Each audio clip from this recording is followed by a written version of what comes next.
Assalamualaikum warahmatullahi wabarakatuh. Saudara sekalian yang dirahmati Allah, pada kesempatan ini izinkan saya menyampaikan sebuah tema etika, tata cara, adab hubungan suami istri. Sebelum menuju ke sana, saya ingin menyampaikan bahwa di antara yang bisa merekatkan hubungan keharmonisan rumah tangga atau suami istri adalah hubungan badan atau jima atau bersetubuh. Jangan dikira kalau ini tidak penting, ini penting bagi suami istri. Maka inilah kenapa kita mengkaji. Sedikit yang ingin saya sampaikan, mudah-mudahan nanti bermakna ya. Ada 16 tips, 16 tata cara yang akan saya sampaikan pada kesempatan ini.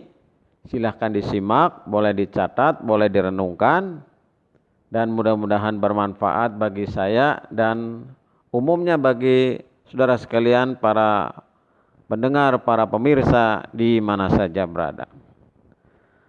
Lalu bagaimana adab, tata cara atau tips berhubungan badan? Yang pertama adalah kita niati hubungan badan itu karena Allah. Diniati karena ibadah. Segala sesuatu yang diniati karena ibadah, maka akan terasa indah, terasa nikmat, terasa nyaman. Maka niatilah dalam diri kita, saya berhubungan badan dengan istri atau istri berhubungan badan dengan suami, diniati karena Allah. Karena inilah ibadah yang paling nikmat, surga dunia. Nah, kemudian yang kedua, saudara sekalian, usahakan ketika kita mau berhubungan itu berwudu dulu. Ya, atau bersuci dulu. Kita bersuci, dibersihkan bagian-bagian yang kotor, boleh dengan sabun atau dengan apa kebiasaan kita. Lalu berwudu. Ya.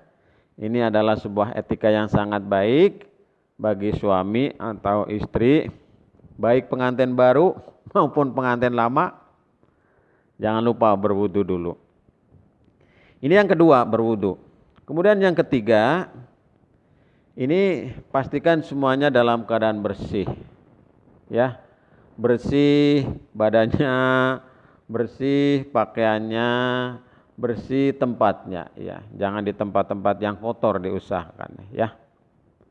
Ini yang ketiga, saudara sekalian. Kemudian yang keempat, diusahakan dalam berhubungan badan itu memakai wangi-wangian. Ya, wangi-wangian sekedarnya boleh, kebiasaan yang biasa pakai lotion atau lotion itu ya, hand body dan lain sebagainya, citra dan lain sebagainya, silahkan, atau yang disemprot atau yang dioles. Yang penting ada wewangian. Ya. Ya minimal ya bau sabun lah. Jangan sampai bau-bau yang kurang enak, bau tarason, bau balsem, bau PPO, bau apa yang kurang, kadang-kadang kurang nyaman bagi orang lain. Dari sekaliannya ini. Jadi memakai wewangian, ini yang keempat. Kemudian yang kelima, diupayakan ketika mau berhubungan itu pakai pakaian yang disukai oleh istri bagi suami, dan bagi istri yang disukai oleh suami, bagi suami yang disukai oleh istri. Misalnya istri pakai pakaian apa, yang seksi-seksi boleh. Pakai pakaian yang transparan boleh. Silakan ya, mohon maaf ini ya, jadi kita terjauh dari pornografi. Kemudian yang keenam, saudara sekalian, dalam berhubungan badan ini diupayakan dan diharuskan di tempat yang tertutup. Iya dong, masa di tempat yang terbuka, ya tentunya di kamar yang gelap atau dikunci begitu ya. Ya yang sekiranya aman, tidak ada lalu lalang, tidak ada orang lain lewat. Kecuali ada yang punya bayi itu. Jadi kita harus di tempat yang tertutup, artinya bukan di tempat-tempat umum terbuka atau gampang dilihat oleh orang ya. gampang diintip oleh orang. Itu diusahakan jangan. Kemudian yang berikutnya yang ketujuh. Ini yang ketujuh ini saudara sekalian. Dalam berhubungan badan itu, di samping tadi niat, kemudian berwudu, berdoa. Ya berdoa dulu. Jangan kemudian kita terburu nafsu, sudah ngebet, sudah kepengin, main tubruk aja, main tembak aja langsung itu ya. Diusahakan berdoa dulu. Ya. Nabi sangat suka kepada orang-orang yang berdoa. Allah juga sangat suka kepada orang yang berdoa. Ya minimal kita membaca doa. A'udzubillahi minasyaitonirrajim boleh. Bismillahirrahmanirrahim boleh. Atau doa yang diajarkan oleh Rasul, Allahumma jannibnis syaiton wa jannibis syaiton. Ya. Ma rozaqtana. Allahumma jannibnis syaiton wa jannibis syaiton.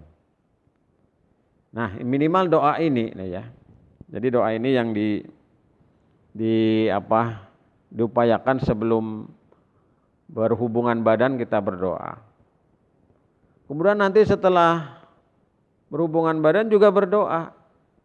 Alhamdulillahilladzi khalaqa minal ma'i basara.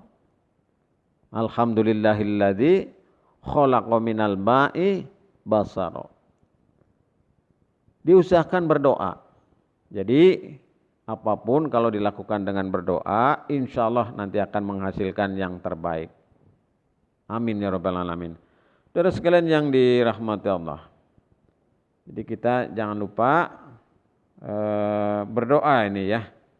Ini yang ke berapa tadi?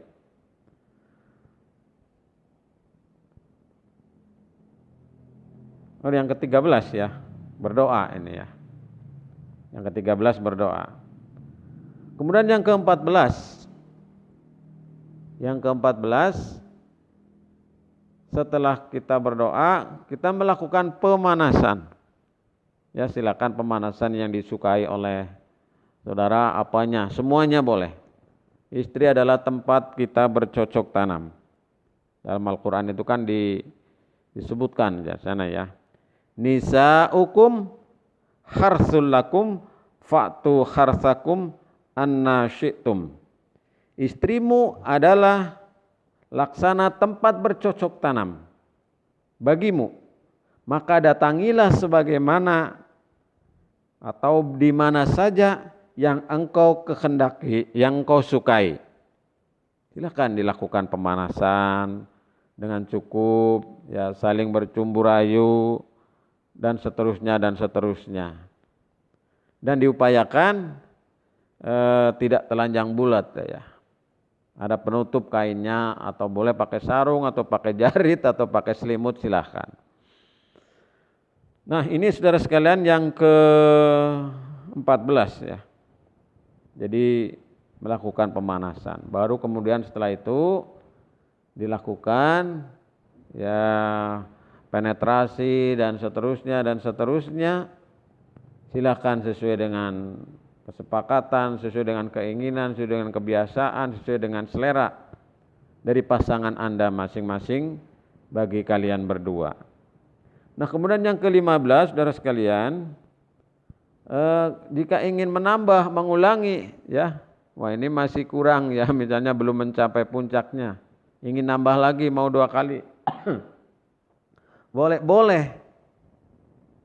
Terus bagaimana caranya? Cukup dibersihkan, berwudu, lalu kemudian berhubungan lagi. Sebagaimana yang tadi dari awal saya sampaikan. Nah ini diantaranya. Jadi kalau mau menambah atau 2 kali, tidak usah mandi lagi, tidak usah mandi dulu. Tapi cukup bersihkan, kemudian berwudu, kemudian mengulang lagi. Ya, dibersihkan dulu. Tolong ini bisa dijadikan catatan terutama bagi pengantin baru ataupun mungkin yang bagi semangat itu ya. Nah saudara sekalian yang dirahmati Allah. Yang berikutnya, ini yang ke berapa? Yang ke-16. Yang ke-16. Ya, tadi ke-15, sekarang ke-16 adalah setelah selesai kemudian mandi junub, mandi besar. Ya. Wa in kuntum junuban fatahharu. Dalam surat Al-Maidah ayat 6.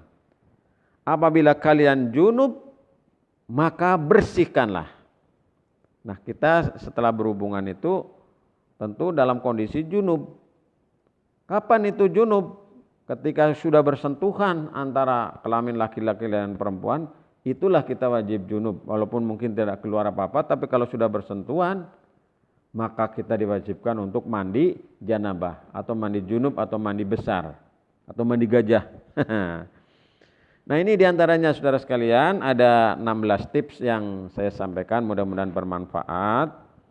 Lalu sebelum saya akhiri, saya ingin menyampaikan beberapa peringatan. Nih ya. Yang pertama, tidak boleh menyetubuhi istri di waktu sedang haid, sebagaimana dalam surat Al-Baqarah ayat 222, nanti bisa dibuka. Hendaklah kamu menjauhkan diri dari wanita di waktu haid dan janganlah kamu dekati mereka sebelum mereka suci. Nah, ini Al-Baqarah 222. Ini penting ya. Kemudian yang kedua, tidak boleh mendekati atau menyetubuhi berhubungan badan dengan istri melalui dubur atau anus ya. Nah, ini yang tidak diperbolehkan. Jadi tadi yang pertama ketika sedang haid tidak diperbolehkan, yang berikutnya tidak boleh bersetubuh atau berhubungan melalui duburnya atau yang disebut dengan apa itu? Anal ya. Ya ini. Kemudian yang berikutnya, ini yang perlu diperhatikan adalah dijaga kerahasiaannya. Jangan sampai berhubungan dengan suaminya atau istrinya diceritakan, jangan sampai ada orang yang tahu. Ya, cukup menjadi RHS rahasia kita berdua, Anda berdua. Jangan diceritakan kepada orang lain. Sekian, terima kasih dan mohon maaf yang sebesar-besarnya kalau saya dalam penyampaian ada tutur kata yang kurang berkenan. Assalamualaikum warahmatullahi wabarakatuh. Terima kasih.